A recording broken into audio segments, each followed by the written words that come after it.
too. On every Wednesday, the comics are new. Welcome to the Week and Geek, your weekly new comics preview for the week of March 23rd. I'm Mike Ortiz. I'm the Chris Brown. And what's your top pick of the week? Well, my top pick of the week, which is going to be a giant surprise to everyone, is FF #1 by Jonathan Hickman. Imagine that. I love this book. I loved Fantastic Four. I was excited to read FF, which I've already read. It's fun. He's taking it to the next place. He's setting up where he's going next. Everything that he's done up to this has been very methodical. He's going somewhere. He has intentions.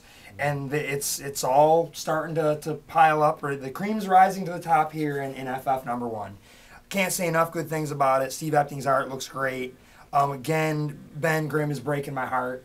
Fantastic book. Not to be punny, but there we are. So what do you got there, Mike? Well, my top pick is Green Lantern 64, the first installment of the War of the Green Lanterns.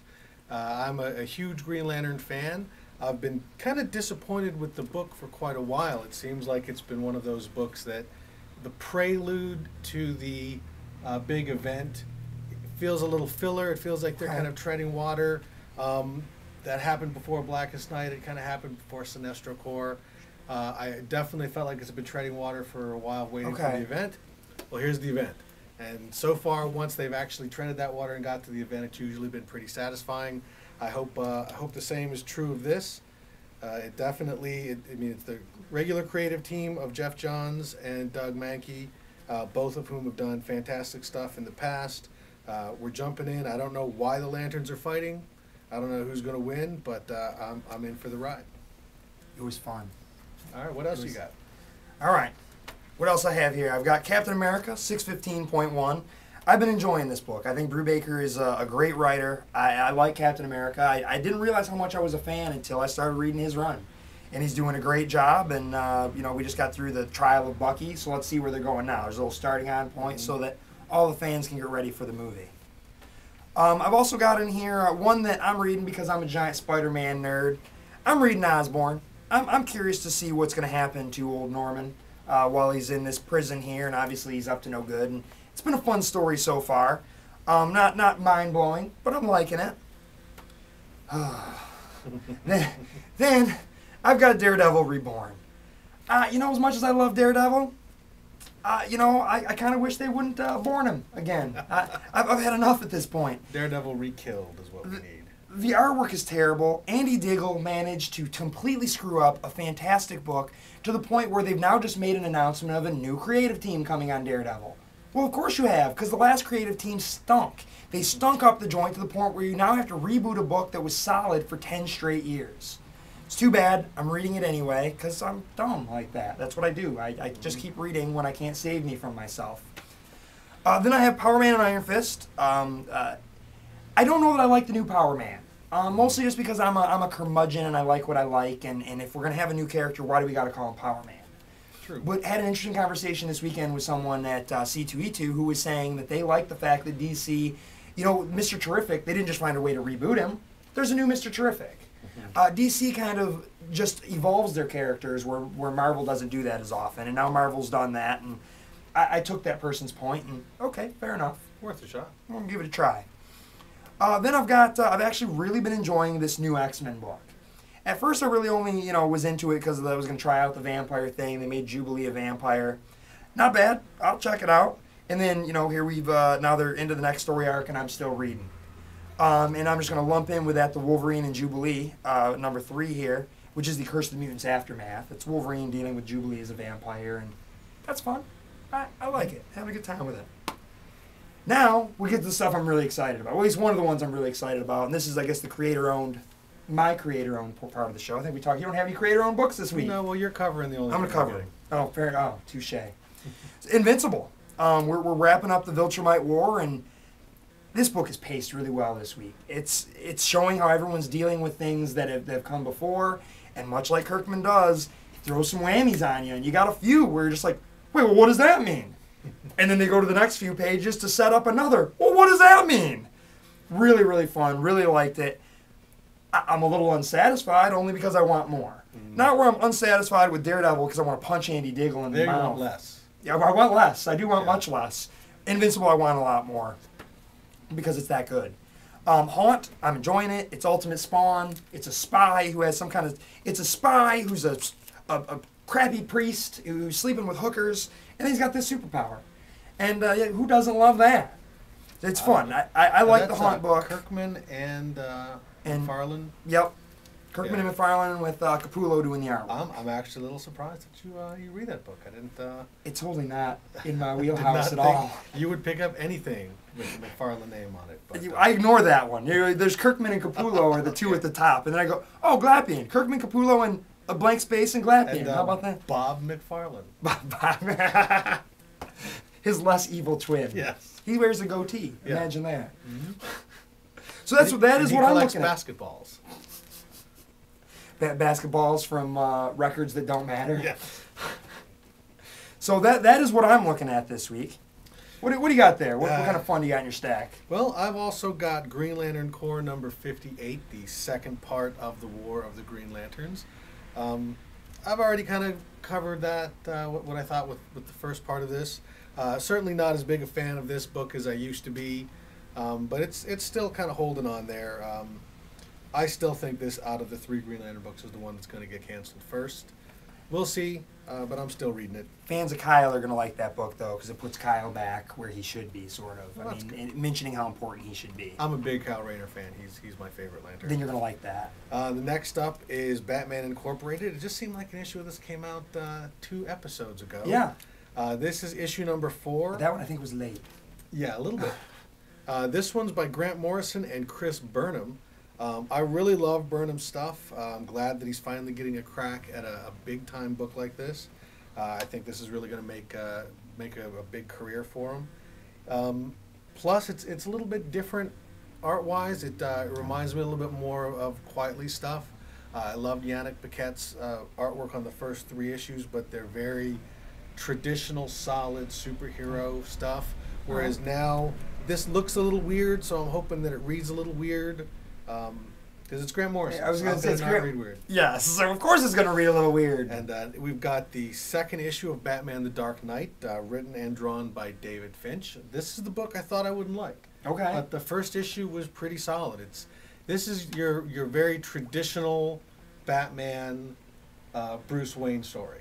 Whereas Okay. Batman Incorporated is kind of the one that's a little bit more out there. It's the international, it's the old TV show.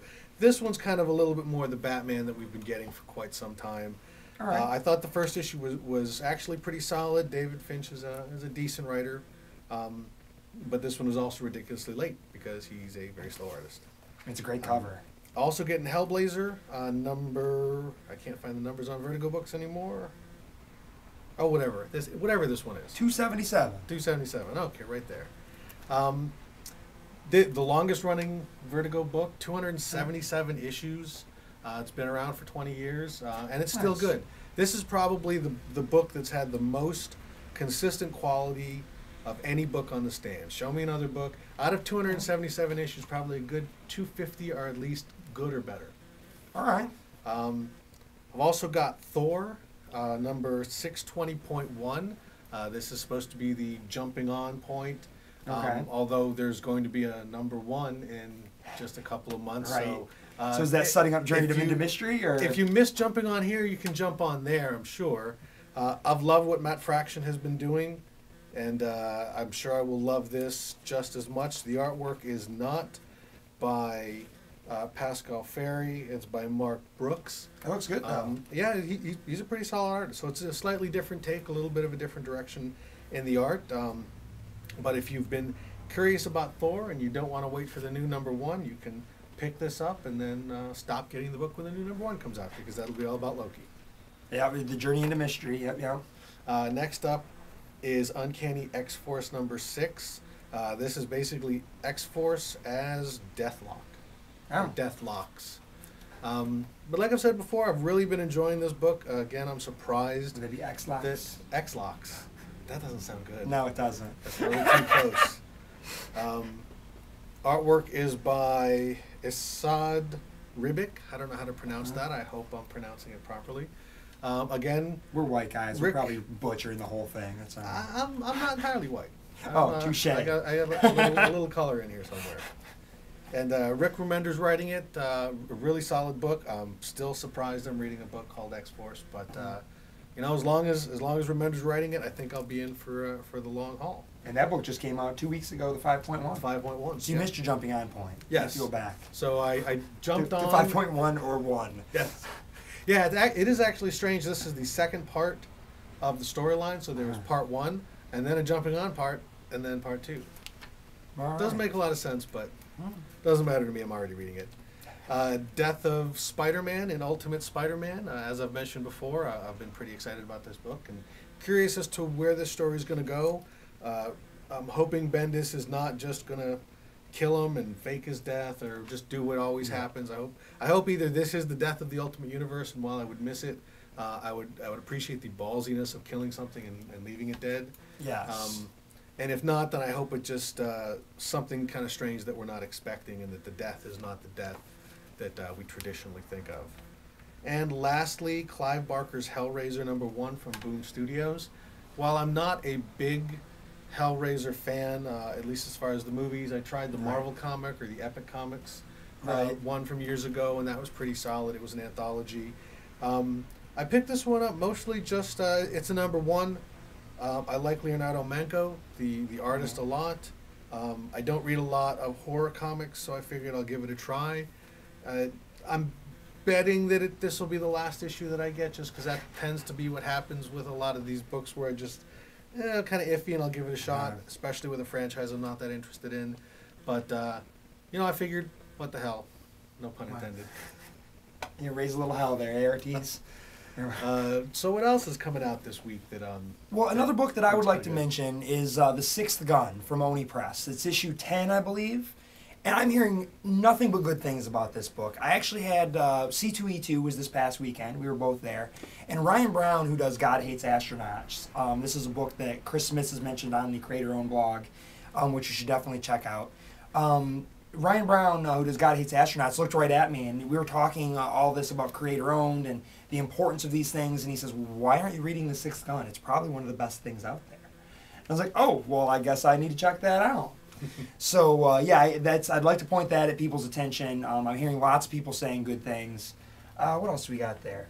I know you wanted to mention Fables. Fables, it's not a book that I read, but I know a lot of people love that book. Again, another creator-owned book, another great, literate, intelligent Vertigo book. I started picking it up in trades and just never stuck with it, but God, there are people who swear by that book. Oh yeah, and lots of people love that book, but I sell more of it in trade than I do in issues. I think that's common. That's what a lot of people seem. It seems to be one of those books. Yeah. Well, so anything else of note from Marvel? We got Silver Surfers out this week, and people have been enjoying that, and the Astonishing Spider-Man and Wolverine, which doesn't come out very often. But We've got the Incredible Hulk, which actually I must have missed. I'm going to actually pick that up too. I'll put that back in your stack. All right. Incredible Hulk, Parker Hardman. I've mentioned it before with the .1 issue. This is the best Hulk book on the stands right now, surprisingly. Also, the New York 5. I didn't pick it up mostly because I never read the New York 4, which is a sequel to. I don't know how much you need to, but the artwork by Ryan Kelly is absolutely amazing. Great black and white artwork, beautiful line work, zipitones, even though I'm sure it's digital zipitones. Great looking book. I'm not getting it myself only because the first one was one of those small Minx books. Right. And I never tried any of those. So if at some point DC decides to reprint it. They did actually. I had it when New York 5 came out. Oh, really? So I didn't see it. So if you need to get that, I can reorder it. All right, I may just do that. Have your local retailer reorder it for you if you need to. And that's pretty much all that I've got this week. I think that's it. I think that is your Weekend Geek.